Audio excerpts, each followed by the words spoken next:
Hello mga Katden lovers and Katden followers. Alden Richards abay pinakancel ang isa sa kanyang mga ganap para lamang po masundo ng personal si Miss Catherine. Ang lahat ng yan, but before that, if you haven't subscribed yet to my YouTube channel, please don't forget to like, share, and subscribe at hit mo na rin ang notification bell for more showbiz updates. Bago tayo of course magpatuloy sa ating updates for today's video, ay nais ko po muna magpasalamat sa lahat ng mga legit viewers, subscribers na palagi pong nanonood at sumusubaybay sa mga videos natin. Maraming salamat po. At ngayong araw, bago tayo pumunta dun sa ating pong proper topic, pag-usapan po muna natin dahil isang batikang actress ang nagbigay ng kanyang saloobin patungkol sa upcoming movie nila ni Miss Catherine. Panoorin natin ito. Mga creators, kasi ang dami na malilikot ang isipin and in a good way. Kumbaga, sa sobrang creative ng mga writers and mga directors ngayon, ang galing-galing nilang bumali ng mga istorya. Excited ako kung ano yung pwede nilang ilatag na pelikula para sa America. Kasi out of the box na mag-isip ang mga tao ngayon, di ba, may a very good girl na siya. Kumbaga, ang lawak na rin ng filmography ni Bagets. So, kung baka may mag-isip silang perfect na material for us, naghihintay lang ako. I'm ready na nilalabas. Kinumpirma ni Miss Judy Ann Santos na may nilulutong proyekto ang ABS-CBN para kay Catherine Bernardo at Miss Catherine at Judy Ann Santos. So, ang inaalam po natin ngayon kung kasama ba si Alden Richards dito sa movie na ito. Kasi ito po yung ngayon, or pwede rin pong teleserye. Kasi 'di ba si Miss Judy Ann kasi parang ano po siya, parang medyo natenga na po siya sa paggawa ng mga teleserye. Katulad ni Miss Julia Montes ngayon, meron po siyang teleserye ngayon na ginagawa at napapanood ngayon sa Netflix at napapanood siya sa Prime Video.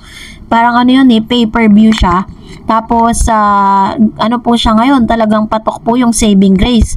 So, sinabi po ni Miss Judy Ann Santos na marami nga daw pong parang may offer po sa kanila to do a teleserye or a project with Miss Catherine. And eto na, pag-usapan natin kasi meron po kasing nag-DM or nag-chat po or nag-message na i-check daw natin if it is true na talagang may pagsundong naganap between Catherine and Alden Richards doon po sa venue ni Miss Catherine kung saan ginanap yung kanilang ABS-CBN Christmas Special 2024.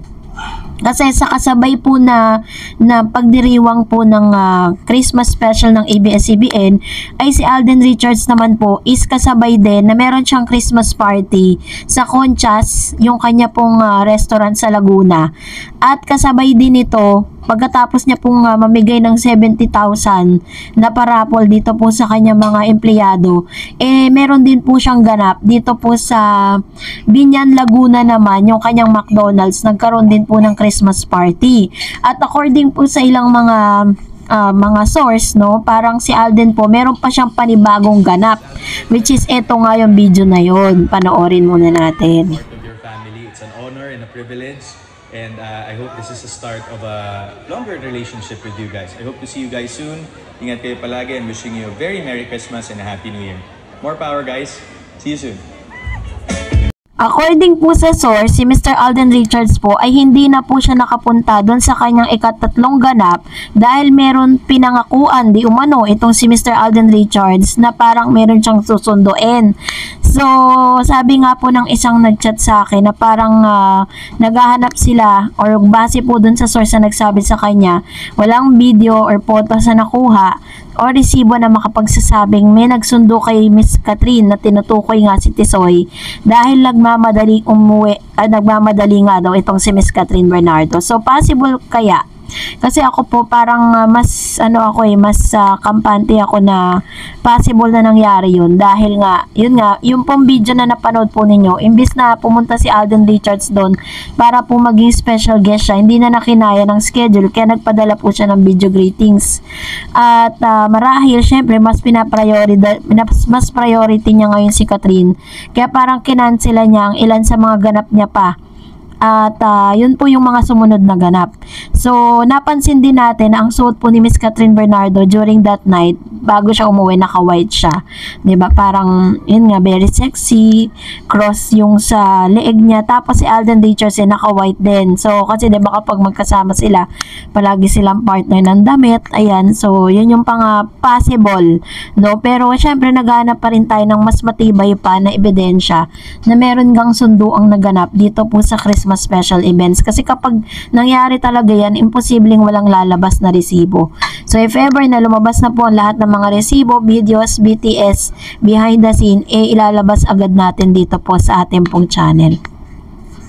At ngayon, narito naman ang ilan sa mga komento po ninyo patungkol naman sa ating latest update. Sabi ni Miss Norma Kalunod, si Catherine wag na i-partner kay Alden, kay Sanya lang para malaman ng buong bayan kung patok ba sila Sanya at Alden. Tas di si Kat, si Piolo Pascual naman para maiba ang collab team ni Kat. Si Alden kay Sanya lang siya. Yan ang gusto ni Alden. Tignan natin kung patok ba sila. Ayan. So, ito yung sabi ni Ma'am si Norma. Pero I think parang wala pong plano ang GMA7 na gumawa ng project si Sanya at si Alden kasi hindi naman talaga napag-usapan or hindi po parang hindi nag-trending or hindi po tumatak, no? Doon po sa mga manonood yung kanilang love team sa Pulang Araw. So yun po yung isa sa mga ebidensya doon. Sabi ni Tchaikovsky, pansin ko kay Sanya ginagaya niya ang fashion style ni Kat. Yung design at color ng outfit ni Kat ay ganun din sa kanya. Kung paulit-ulit ni Kat, yung pagkakulit ni Kat, ginaya na rin. Walang originality. Yan, tawa siya, peace. Ayan. So, siguro naman po magkaiba sila. Pero, yun nga, may mga pagkakataon kasi na parang parehas sila ng, hindi naman sa sobrang parehas. Kasi alam naman natin na si Miss Catherine kasi, signature talaga na lahat ng sinusuot niya. May mga branded po talaga yung mga products na ini-endorse niya like Gucci, 'di ba? Puro mga ganun eh. And then yung lumabas po sila sa isang magazine, grabe po yung mga sinuot nila dun. 'Di ba? Inilabas ko magkano yung mga presyo, talagang sobrang mga luxury items talaga siya. Eh, posibleng, marahil parehas lang po sila ng kulay, parehas ng style, pero magkaiba ng brand. Yun po yung pagkakaiba. At magkaiba rin sila kung paano nila dalhin yun, no? So, wag na tayo masyadong ma-stress kay Sanya kasi talagang wala talagang dating para kay Alden eh. Sabi ni Miss Imelda, ikaw talaga palagi naman sila nagkikita. Hindi mo alam sinundo daw si Kat pagkatapos ng ABS-CBN Christmas party. Huwag ka magpapahuli sa balita. Hehe. Sabi niya. And then of course sabi ni Miss Afa, Thanksgiving party for HLA after this. Solohin ni Sanya si Alden. Bakura na niya. Ayan. True.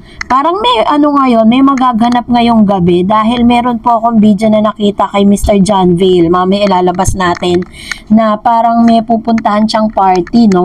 At tinanong siya kung saan siya pupunta pero hindi niya dinisclose kung saan eh. Pero malalaman din natin yan syempre dahil may mga matanglawin sa paligid, diba? Maya-maya lang nakapost na po yan sa X. And sabi ni Miss Telma Alcantara, super sipag naman talaga si Alden. Pwede nang maging haligi ng tahanan at si Catherine ang magniningning na ilaw. O, diba? Meron ng ganito na talaga yung mga comments patungkol sa dalawa, diba? So, salamat po sa inyong comments. And of course, sabi ni Miss Marites, wow, congrats, mahal kong Kat din. Sana soon congrats na as Mr. and Mrs. Fulkerson na. And sabi ni Ma'am si Elenita Claudia, thank you Darren sa update about our Kat din. Love them both. Beautiful couple. Yan. Thank you po sa inyo pong mga komento at positibong komento patungkol sa mga updates po natin. And another one, sabi ni Mr. Renato, thank you Miss Tareds, nasagot din yung tanong ko about this coming Friday. By the way, kantsaw na mga Kat din fan si Summer pumiyok sa performance niya sa ABS. Sabi nga ng back to you si Summer dahil sa kantsaw kay Alden. Dati pangit daw boses intonado. Ayan. Actually, hindi, parang kinat na rin ng ABS-CBN yun. Siyempre, hindi na ipapalabas yun para hindi mapahiya, diba? Pero yun nga, just the same, nakita pa rin, ganun po talaga. So, anyways, salamat po sa inyong mga komento. And that's it for today. For more videos and updates, please don't forget to like and subscribe. And please don't forget to follow my Facebook page, Dar Eds TV. God bless everyone!